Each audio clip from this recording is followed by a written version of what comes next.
Right, so I'm going to do a video cleaning up the Schmidt-Rubin rifle. I've basically taken all the furniture apart. The only bit I won't be doing in this video is the bolt, because the bolt grease I've ordered hasn't arrived yet. When that comes I'll do the bolt separately, but that's very easy to just take off and do on its own. So basically what I want to do is polish up the wood, because obviously you can see where this wood's over 100 years old. This particular rifle's serial number dates it from 1892, which makes it a pretty damn old rifle. So what I'm going to obviously be doing is polishing up all the wood using wood polish, polishing up the metal using sort of metal polish on the outside and sort of silicone lubricant.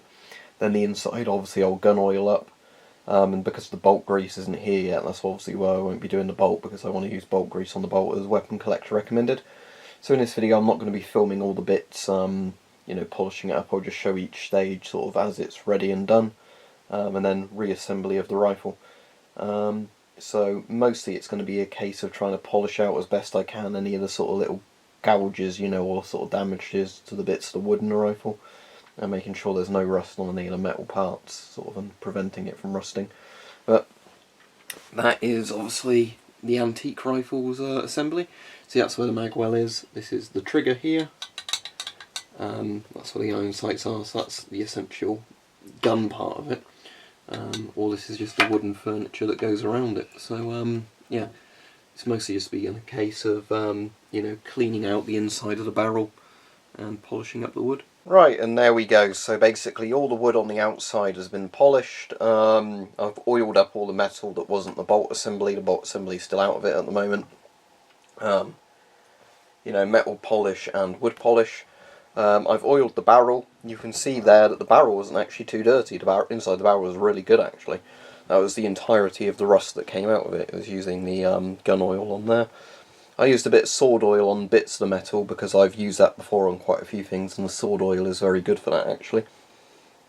And then just silicone lubricant and regular wood and metal polish for sort of getting the outside as rust free as possible. So all it is now really is just to stick the bolt back in. So there you go. That's the Schmidt-Rubin rifle. For those of you that saw the previous video, it turns out this one is from 1892. It's a model 1889. This one is from 1892 when I checked the serial number on a database. And the really interesting thing is we also figured out, while talking to a few people in the comments, why this is considered an antique firearm or obsolete firearm and the later ones aren't. And it's simply because it was a lower pressure barrel which would not handle modern ammunition very well. So compared to like the K31 and the later Swiss rifles, although they're still the same family as rifles, this older one is a much more sort of antiquated design in terms of barrel pressure and everything else. So while it's still got lots of interchangeable parts of the later rifles, it's a lot weaker in that regard.